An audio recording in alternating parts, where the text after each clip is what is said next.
প্রিয় কুমিল্লাবাসী, আপনারা সবাই কেমন আছেন? আর একটু জোরে বলেন, কেমন আছেন সবাই? আলহামদুলিল্লাহ, আমিও ভালো আছি। আমাদেরকে ভালো রেখেছেন কে? আমাদেরকে সুস্থ রেখেছেন কে? যে রব আমাদেরকে ভালো রেখেছেন, আমাদেরকে সুস্থতার মতো শ্রেষ্ঠ নিয়ামত দিয়ে এই শ্রেষ্ঠ জায়গায় বসার তৌফিক দান করেছেন, শ্রেষ্ঠ কিতাব থেকে কথা শুনবার জন্য। এজন্য আমরা সকলেই সেই রবের দরবারে প্রাণ খুলে জবান ছেড়ে দিয়ে আমরা পড়ে নিচ্ছি কালিমাতুশ শুকুর, আলহামদুলিল্লাহ। রব্বুল আলামিন বলেন, আলিফ লাম মিম যালিকাল কিতাবু লা রাইবা ফীহি হুদাল লিল মুত্তাকিন। জোরে বলেন আল্লাহু আকবার।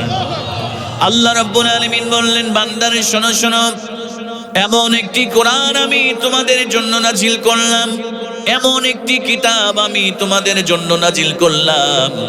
যালিকাল কিতাবু লা রাইবা ফি, এই কোরআনের মধ্যে কোনো ভুল নাই, এই কোরআনের মধ্যে কোনো সন্দেহ নাই, এই কোরআনের মধ্যে কোনো সংশয় নাই। আর এই কোরআনটা যারা মুত্তাকি হবে, যারা পরহেজগার হবে, যাদের হৃদয়ের মধ্যে আল্লাহর ভয় থাকবে, হুদাল লিল মুত্তাকিন, এই কোরআনটা মুত্তাকিনদেরকে পথ প্রদর্শক হিসেবে কাজ করবে। আর হেদায়াত দিয়া এই কোরআন আল কারীমটা আল্লাহর জান্নাত পর্যন্ত পৌঁছায় দিবে। জোরে বলেন সুবহানাল্লাহ। আল্লাহ পাক বলছেন, এমন একটি কিতাব আমি নাজিল করলাম বান্দা, এই কোরআনের মধ্যে কোনো ভুল নাই, কোনো সন্দেহ নাই, কোনো সংশয় নাই। আর যারা মুত্তাকি হবে তাদেরকে এই কোরআন হেদায়াত দিয়ে আল্লাহর জান্নাত পর্যন্ত আল্লাহ পাক পৌঁছায় দিবেন। জোরে বলেন আল্লাহু আকবার। এজন্য রব্বুল আলামিন সূরাতুল ইব্রাহিমের প্রথমেই বললেন, আলিফ লাম রা কিতাবুন আনজালনাহু ইলাইকা লিতুখরিজান নাসা মিনাজ-যুলুমাতি ইলান নূর। জোরে বলেন আল্লাহু আকবার।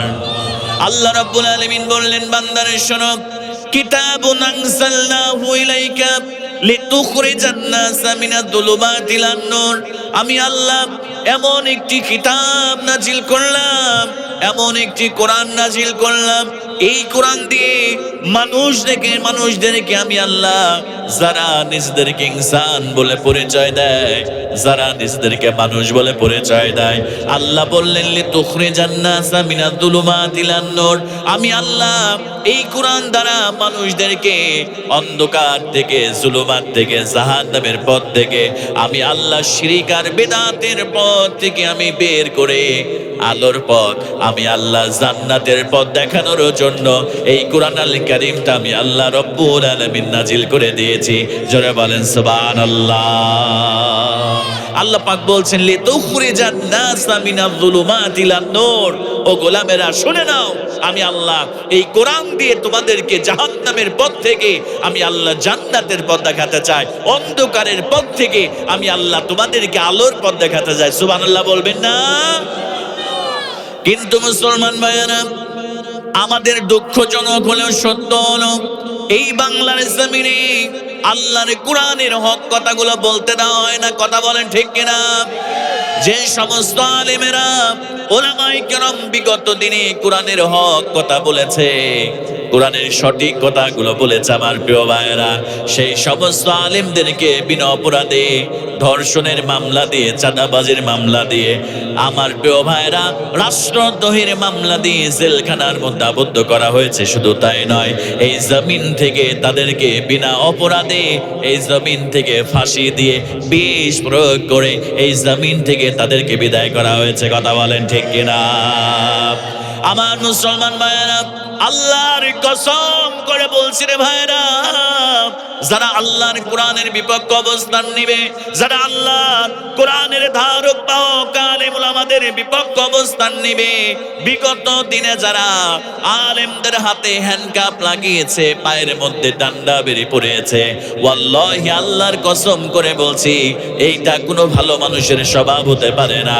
আল্লাহ পাক রব্বুল আলামিন কিয়ামতের দিন তাদের হাতের মধ্যে আগুনের হ্যান্ডকাপ লাগিয়ে পায়ের মধ্যে আগুনের ডান্ডা বেরিয়ে পড়িয়ে আল্লাহ পাক তাদেরকেও আল্লাহ পাক রব্বুল আলামিনের ফেরেশতারা তাদেরকে জাহান্নামের মধ্যে নিক্ষেপ করে দেবে। কথা বলেন ঠিক কিনা? যারা কোরআনের বিরুদ্ধচারণ করে, যারা আলেম উলামাদের বিরুদ্ধচারণ করে, মুসলমান ভাইয়েরা তাদের কপাল পুড়ে গিয়েছে। কথা বলেন ঠিক কিনা?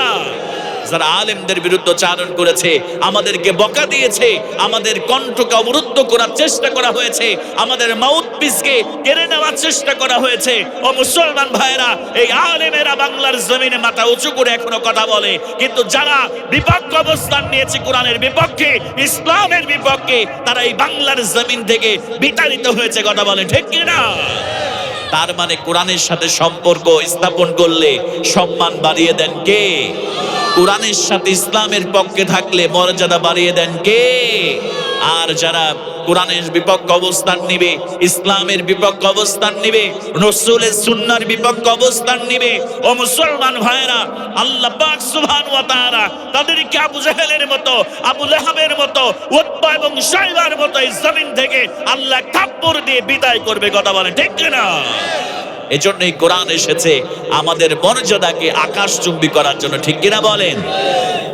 এজন্য রব্বুল আলামিন সূরাতুত তাহার মধ্যে সুন্দর করে জানায় দিলেন, আল্লাহ পাক রব্বুল আলামিন বলেন তাহা, এইগুলোকে হুরুফে মুকাত্তাআত বলা হয়। আল্লাহ রব্বুল আলামিন কুরআন আল কারীমের মধ্যে বিভিন্ন জায়গায় এই হুরুফে মুকাত্তাআত গুলো ব্যবহার করেছেন। আল্লাহ পাক রব্বুল আলামিন কোন জায়গায় বলেন আলিফ লাম মিম, কোন জায়গায় বলেন আলিফ লাম মিম সাদ, আবার কোন জায়গায় রব্বুল আলামিন বলেন আলিফ লাম র। এইগুলোকে হুরুফে মুকাত্তাআত বলা হয়। মুফাসসিরিনে কিরামগণ বলেন ওয়াল্লাহু আ'লামু বিমুরাদিহি, এই বাক্যের বা এই শব্দের অর্থ কি হবে, ব্যাখ্যা কি হবে, বিশ্লেষণ কি হবে। ও মুসলমান ভাইরা, মুফাসসিরিনে কিরামগণ বলেন ওয়াল্লাহু আ'লামু বিমুরাদিহি, এর অর্থ কি হবে, ব্যাখ্যা বিশ্লেষণ কি হবে, এইটা আল্লাহ ছাড়া আর দুনিয়ার কোনো মানুষ জানে না। জোরে বলেন সুবহানাল্লাহ। তাহলে তহা এগুলোকে হুরুফে মুকাত্তাআত বলা হয়। একটু বলেন না ভাইরা, কি বলা হয় এগুলোকে? হুরুফে মুকাত্তাআত। এর অর্থ জানেন একজন, আওয়াজ দিয়ে বলেন তিনি কে? আল্লাহ। দুনিয়ার কোনো মানুষ এর অর্থ, এর ব্যাখ্যা, এর বিশ্লেষণ এগুলো কেউ জানে? আমার কলিজার টুকরা প্রিয় ভাইরা, কোরআন এসেছে আমাদের ভাগ্যকে পরিবর্তন করার জন্য, কোরআন এসেছে আমাদের মর্যাদা বাড়ানোর জন্য, কোরআন এসেছে আমাদেরকে জান্নাতে নিয়ে যাওয়ার জন্য। আল্লাহ রাব্বুল আলামিন এই কথাটাই সুন্দর করে জানায় দিলেন, বান্দারে আমি এমন একটা কোরআন আল কারীম নাজিল করলাম, এই কোরআন যদি তোমরা পড়ো, এই কোরআন যদি আমল করো, এই কোরআন দিয়ে যদি ব্যক্তিগত জীবন, সামাজিক জীবন, অর্থনৈতিক জীবন, রাজনৈতিক জীবনে যদি কোরআন মানো, আমি আল্লাহ রাব্বুল আলামিন এই কোরআনের মাধ্যমে তোমাদের মর্যাদা, তোমাদের শান আর মানকে, সম্মানকে আমি আল্লাহ আকাশচুম্বী করে দেব। জোরে বলেন সুবহানাল্লাহ।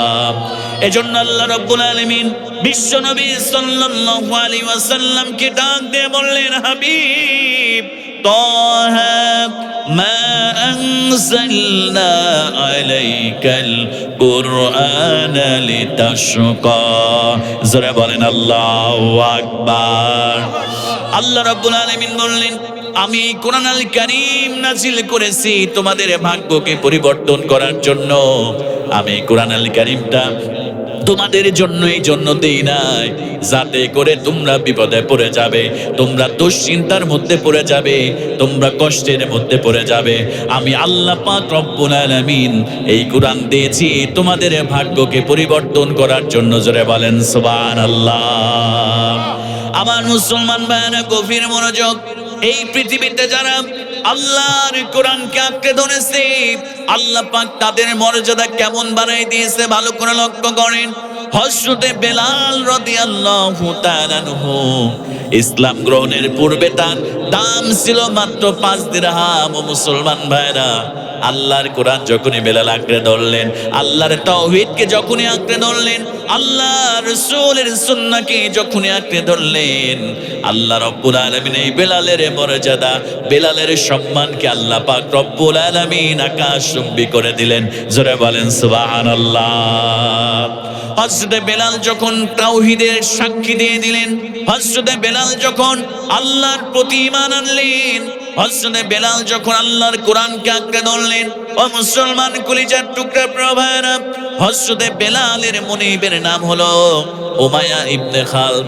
যখন তিনি টের পেয়ে গেলেন বেলাল ইসলাম কবুল করেছে, বেলাল ইসলাম গ্রহণ করেছে, কোরআনকে আঁকড়ে ধরেছে, এবার হযরত বেলালকে নিয়ে যাওয়া হলো। ভালো করে লক্ষ্য করেন, হযরত বেলালকে মরুভূমির মধ্যে নিয়ে যাওয়া হলো। মরুভূমির মধ্যে নিয়ে যাওয়ার পরে হযরত বেলালের জামা কাপড়গুলো খুলে ফেলা হলো। যারা মক্কা মদিনায় গিয়েছেন হজ উমরা সফরে আমার প্রিয় ভাইয়েরা, যখন প্রচন্ড রোদ পড়ে দুপুর বেলা, ওই মরুভূমির মধ্যে পা দেওয়া যায় না, খালি পায়ে হাঁটা যায় না। উত্তপ্ত বালির উপরে হযরত বেলালকে শুইয়ে দেওয়ার পরে হাতের মধ্যে পাথর দিয়ে দেওয়া হলো, পায়ের মধ্যে পাথর দিয়ে দেওয়া হলো, বুকের মধ্যে পাথর দিয়ে উমাইয়া বিন খালদ বললেন, বেলাল রে এখনো সময় আছে, এখনো সময় আছে রে বেলাল, ইসলাম ছেড়ে দে, কোরআন ছেড়ে দে, আল্লাহর একত্ববাদ ছেড়ে দে। জোরে বলেন নাউজুবিল্লাহ। হযরত বেলাল ডাক দিয়ে বলে, উমাইয়া বিন খালদ, আমাকে তুমি যতই আঘাত করো না কেন, আমাকে যতই তুমি শাস্তি দাও না কেন, এক আল্লাহর প্রতি ঈমান গ্রহণ করেছি, আল্লাহর কোরআনকে আমি আঁকড়ে ধরেছি, আমাকে যদি হত্যা করে ফেলো তারপরেও আমি বেলাল ইসলাম থেকে পিছনে যাব না, আল্লাহর কোরআন ছেড়ে দিব না, রাসূলের সুন্নাহ ছেড়ে দিব না। আমার প্রিয় ভাইরা, এবার উমাইয়া বিন খালদ এবার খেজুরের কাঁটা নিয়ে আসলেন। ভালো করে লক্ষ্য করেন, আমরা তো বাপ দাদার সূত্রে ইসলাম পেয়েছি, এজন্য ইসলামের জন্য মায়া নাই, বাপ দাদার সূত্রে কোরআন পেয়েছি, এই জন্য কোরআনের প্রতি মায়া নাই। হযরত বেলালের জন্য কাঁটা নিয়ে আসা হলো। আমার প্রিয় ভাইরা, এবার জিহ্বাটাকে বেলালের টান দিয়ে বের করার পরে হযরত বেলালের জিহ্বার মধ্যে কাঁটাগুলো ঢুকানো হয়, আর বলে, বেলাল এখনো সময় আছে, তুই ইসলাম ছেড়ে দে, আল্লাহর কোরআন ছেড়ে দে। হযরত বেলাল, না না না, ইসলাম ছাড়বো না, আল্লাহর কোরআন ছেড়ে দিব না। এবার বেলালের জিহ্বাটা টেনে বের করে একটা একটা করে কাঁটা যখন ঢোকানো হয়, মুসলমান ভাইরা, হযরত বেলালের ফিনকি দিয়ে রক্তগুলো জমিনের মধ্যে পড়ে যায়। হযরত বেলালকে বলা হলো, বেলাল রে ইসলাম ছেড়ে দে, কোরআন ছেড়ে দে, আল্লাহর তাওহীদ ছেড়ে দে। হযরত বেলাল আর কথা বলতে পারে না। হযরত বেলাল শাহাদাত আঙ্গুলিটা আসমানের দিকে তাক দিয়ে বলতে চায়, ও উমাইয়া বিন খালদ রে, আমার জীবনটা নিয়ে নে, আমাকে হত্যা করে ফেল, আমার জীবনটা কেড়ে নে, তবু আমি বেলাল এক আল্লাহর ইবাদত করি, এক আল্লাহর প্রতি ঈমান এনেছি, কোরআনের প্রতি ঈমান এনেছি, রাসূলের প্রতি ঈমান এনেছি, আমার জীবন চলে যাবে রে, তবু আমি আল্লাহর কোরআন থেকে, ইসলাম থেকে, আল্লাহর তাওহীদ থেকে আমি পিছনে ফিরে যাব না। জোরে বলেন আল্লাহু আকবার। আমার মুসলমান ভাইয়েরা, এবার হযরত বেলালকে বাড়িতে নিয়ে যাওয়া হলো। বাড়িতে নিয়ে যাওয়ার পরে এবার আবু জেহেল আসে, উতবা, শাইবা, ওয়ালিদ ইবনে মুগিরা আসে, এক একজন করে হাতের মধ্যে চাবুক নেয় আর বেলালকে আঘাত করতে থাকে। আমার প্রিয় ভাইরা, একটা চামড়া চাবুক দিয়ে যখন বেলালের শরীরের মধ্যে আঘাত করা হয়, চামড়াটা ফেটে রক্তগুলো ফিনকি দিয়ে বের হয়ে জমিনের মধ্যে পড়ে যায়। আবু লাহাব ক্লান্ত হয়ে যায়। আবু লাহাব ক্লান্ত হয়ে যাওয়ার পরে আবু জেহেল আসে, আবার বেলালকে চাবুক মারতে থাকে। আবু জেহেল ক্লান্ত হয়ে যায়, উতবা আসে, শাইবা আসে, এইভাবে এমন করে বেলালকে চাবুক মারতে শুরু করে। এই বেলাল এক সময় অজ্ঞান হয়ে পড়ে যায়, আবার বেলালকে জ্ঞান ফেরানো হয়। এবার সর্বশেষ বেলালকে বলা হলো, বেলাল রে ইসলাম ছেড়ে দে, কোরআন ছেড়ে দে। বেলাল রাজি হয় না। হযরত বেলালের জন্য আগুনের অঙ্গার জ্বালানো হলো, আগুন জ্বালানো হলো। বেলালকে বলা হলো, বেলাল রে এখন ইসলাম ছেড়ে দে, কোরআন ছেড়ে দে, এই যে আগুন দেখতেছিস আগুনের মধ্যে তোরে ফেলা হবে। বেলাল বলে, জীবন চলে যাবে তবু ইসলাম ছাড়বো না, আল্লাহর কোরআন ছেড়ে দিব না। এবার বেলালকে আগুনের মধ্যে ফেলে দেওয়া হলো। মুসলমান ভাইয়েরা, হযরতে বেলালের আগুনের মধ্যে যখন ফেলে দেওয়া হয়, রক্তগুলো বের হয়ে চর্বিগুলো গলে গলে চামড়াটা পুড়ে আগুনটা নিভিয়ে যায়, এমন নির্যাতন হযরতে বেলালকে করা হলো। কিন্তু এই বেলাল ইসলাম থেকে, দিন থেকে পিছনে ফিরল না। আমার মুসলমান ভাইয়েরা, এই বেলাল যখন আযাদ করলেন হযরত আবু বকর, আল্লাহ পাক এই বেলালের মর্যাদা কত গুণ বাড়ায় দিলেন। আমার মুসলমান কলিজার টুকরা প্রিয় ভাইরা, এই বেলাল আল্লাহ রাসূলের জবান থেকে, আল্লাহ রাসূলের মুখ থেকে এই বেলাল জান্নাতের সার্টিফিকেট এই দুনিয়া থেকে পেয়েছেন। জোরে বলেন সুবহানাল্লাহ। হযরতে বেলালের মর্যাদা, সম্মান আল্লাহ এত গুণ বাড়ায় দিলেন। এই বেলালের ঘর ছিল না, এই বেলালের বাড়ি ছিল না, এই বেলালের পোশাক পরিধান করার মতো পোশাক ছিল না, এই বেলালের খেজুর বাগান ছিল না, উট ছিল না, কিছুই ছিল না। তারপরে আমার নবীজি, বিশ্ব নবী মুহাম্মদুর রাসূলুল্লাহ সাল্লাল্লাহু আলাইহি ওয়াসাল্লাম এই বেলালকে জান্নাতি বেলাল বলে আল্লাহ রাসূল ঘোষণা দিয়েছেন। সুবহানাল্লাহ বলবেন না? একবার কেনানা গোত্রের কিছু মানুষ রাসূলুল্লাহর কাছে আসলেন, এসে বললেন, ইয়া রাসূলুল্লাহ, ইয়া হাবিবাল্লাহ, আমার একটা সুন্দরী মেয়ে আছে, আমার এই মেয়েকে বিবাহ দিতে চাই, আপনি একটা সুন্দর পাত্রের ব্যবস্থা ইয়া রাসূলুল্লাহ আপনি করে দেন। আল্লাহ রাসূল সাল্লাল্লাহু আলাইহি ওয়াসাল্লাম তিনি কাউকে পেলেন না। সর্বশেষ আল্লাহ রাসূল বললেন, আমার সাহাবী বেলাল আছে, এই বেলালের ব্যাপারে তোমাদের মন্তব্য কি একটু বলো। সুবহানাল্লাহ বললেন না? এবার কেনানা গোত্রের মেয়ের বাবারা চিন্তা করলেন, বেলালের ঘর নাই, বেলালের বাড়ি নাই, বেলালের খেজুর বাগান নাই, বেলালের অর্থ সম্পদ নাই, এই বেলালের সঙ্গে আমাদের সুন্দরী মেয়েকে বিবাহ দেব না। এবার কেনানা গোত্রের লোকেরা তারা চলে গেলেন। বিশ্ব নবীর কথার উপরে কথা বলা যায় না। কিছুদিন পরে আবার তারা আবার আসলেন রাসূলুল্লাহর কাছে, এসে বললেন, ইয়া রাসূলুল্লাহি, ইয়া হাবিবাল্লাহ, হুজুর গো, আমি আপনার হুজুর গো, আমার মেয়েকে বিবাহ দিতে চাই, একটা পাত্রের ব্যবস্থা করে দেন। আমার প্রিয় ভাইরা, বিশ্ব নবী আবার বললেন, আমার বেলালের ব্যাপারে তোমাদের মতামত কি? তারা আবার কিছু না বলে সেখান থেকে চলে গেলেন।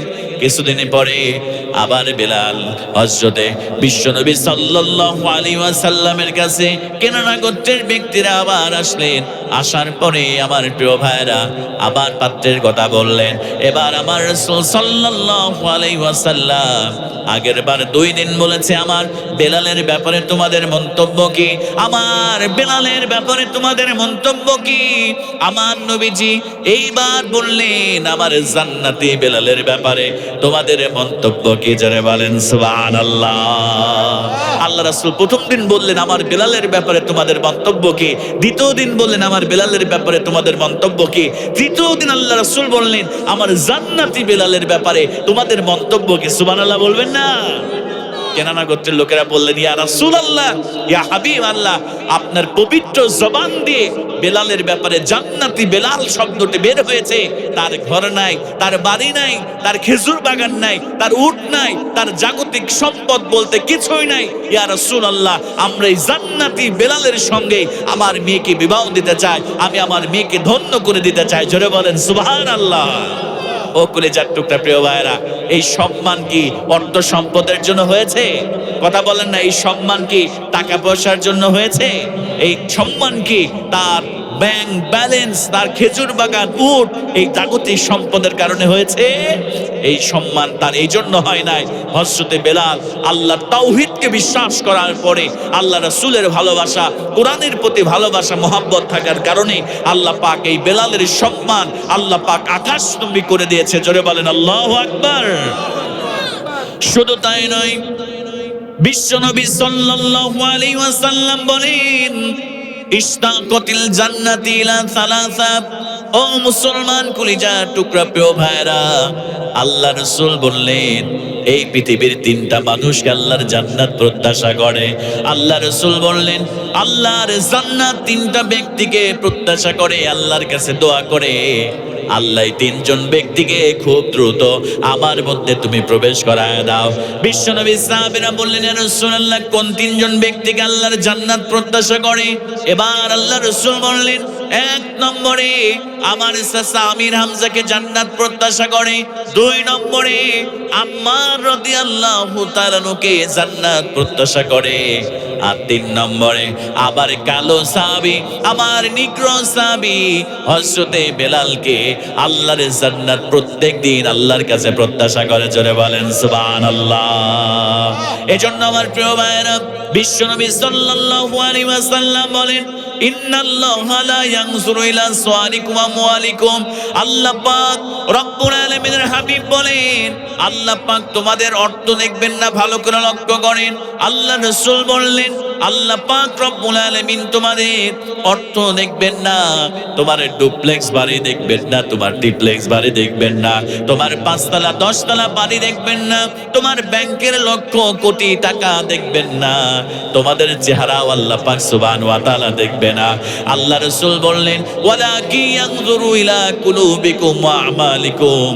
আমার প্রিয় ভাইরা, আল্লাহ রাসূল বললেন, আল্লাহ পাক রব্বুল আলামিন তোমাদের অন্তরের মধ্যে কতটুকু আল্লাহর ভয় রেখেছো, আর তোমরা কতটুকু নেক আমল করেছো, আল্লাহ পাক রব্বুল আলামিন এইটা তোমাদের থেকে দেখতে চান। জোরে বলেন সুবহানাল্লাহ। আল্লাহ রাসূল বললেন, আল্লাহ তোমাদের অর্থ সম্পদ দেখবে না, চেহারা দেখবে না, আল্লাহ পাক তোমাদের হৃদয়ের মধ্যে আল্লাহর ভয় কতটুকু আছে এবং তোমরা কতটুকু নেক আমল করেছো, আল্লাহ পাক এইটা দেখতে চায়। সুবহানাল্লাহ বলবেন না? আমার যুবক ভাইয়েরা এবার ভালো করে লক্ষ্য করেন, আজকে যুবকদের মধ্যে আল্লাহর ভয় নাই, কথা বলেন ঠিক কিনা? রাত যত গভীর হয়, এই যে যুবক ভাইয়েরা মোবাইল ফোনের মধ্যে, মা যখন ঘুমিয়ে পড়ে, বাবা যখন ঘুমিয়ে পড়ে, এবার যুবকটা ইয়ারফোনটা মোবাইল ফোনের মধ্যে লাগিয়ে ঘরের লাইট অফ করে দিয়ে আমার যুবক ভাইয়েরা ওয়াইফাই কানেকশনটা অন করে দিয়ে, অনেক যুবক আছে তারা এই মোবাইল ফোনের মধ্যে অশ্লীল নাটক দেখে, সিনেমা দেখে, অনেক যুবক আছে তারা এই মোবাইল ফোনের মধ্যে পর্নোগ্রাফি দেখে। এরকম যুবক আমাদের সমাজের মধ্যে আছে না নাই? আমার কলিজার টুকরা যুবক ভাইয়েরা, একবারও কি তুমি চিন্তা করো না, এই যে মোবাইল ফোনের মধ্যে তুমি যখন খারাপ সিনেমা দেখো, যখন তুমি অশ্লীলতায় গাটা ভাসিয়ে দাও, তোমার আল্লাহ চাইলে তোমার জন্য অক্সিজেনকে বন্ধ করে দিয়ে তোমার আল্লাহ তোমার মৃত্যুটা ঘটায় দিতে পারতো। কথা বলেন ঠিক কিনা? কিন্তু তোমার রব তোমার প্রতি কত রহম করেছে, তোমার আল্লাহ তোমার প্রতি কত মহব্বত করেছে। তুমি যখন আল্লাহর নাফরমানি করো, তুমি যখন তোমার রবের নাফরমানিতে লিপ্ত হয়েছো, তোমার আল্লাহ পাক রব্বুল আলামিন ওই দরজা জানালার ফাঁক দিয়ে তোমার জন্য অক্সিজেনের ব্যবস্থা তোমার আল্লাহ পাক রব্বুল আলামিন করে দিয়েছে। জোরে বলেন সুবহানাল্লাহ। এজন্য আমার যুবক ভাইয়েরা, এই মোবাইল ফোনের মিসইউজ করা যাবে না। হযরতে বেলালের মতো যদি আল্লাহর এই কোরআনকে তুমি আঁকড়ে ধরতে পারো, 5 ওয়াক্ত নামাজ দিয়ে যদি জীবনকে গঠন করতে পারো, আল্লাহ পাক রব্বুল আলামিন তোমার সম্মানকে দুনিয়াতে বাড়ায় দিবে। আল্লাহ পাক পরকালে তোমার ইজ্জত আর সম্মানকে বাড়ায় দিয়ে তোমাকে জান্নাত দিয়ে ধন্য করে দিবে। জোরে বলেন সুবহানাল্লাহ। আমার কলিজার টুকরা যুবক ভাইয়েরা, যদি কোরআন পড়তে পারো, রাসূলের সুন্নাহ দিয়ে জীবনকে গঠন করতে পারো, যদি 5 ওয়াক্ত নামাজ দিয়ে নিজের জীবনকে ঢেলে সাজাতে পারো, তোমার সম্মান বাড়িয়ে দিবেন একজন। আওয়াজ দিয়ে বলেন না প্রিয় ভাইয়েরা, তিনি কে? আল্লাহ রাসূল বলেছেন, যুবক তোমার নামাজ, তোমার সিজদার দাম আমার আল্লাহর কাছে কত দামি তুমি জানো? তুমি চিন্তাও করতে পারবা না। তোমার একটা সিজদা, যুবকের একটা সিজদার কত পাওয়ার। আল্লাহ রাসূল বলছে, একজন যুবক যখন রবের কদমে সিজদা দিয়ে দেয়, ও কলিজার টুকরা যুবক ভাইয়েরা, আল্লাহ রাসূল বলেছে যুবকের ওই সিজদার কারণে আল্লাহর আরশটা পর্যন্ত থরথর করে কম্পিত হয়। জোরে বলেন আল্লাহু আকবার। শুধু তাই নয়, যুবক যখন তুমি আল্লাহর কদমে সিজদা দিয়ে দাও, আল্লাহ রাসূল সাল্লাল্লাহু আলাইহি ওয়াসাল্লাম বলেছে, আল্লাহ পাক সুবহানাহু ওয়া তাআলা ফেরেশতাদেরকে ডাক দিয়ে বলে, উনজুর ইলা শাব, ও আমার ফেরেশতারা, আমার যুবক বান্দার দিকে তাকাও, তারা কি করছে।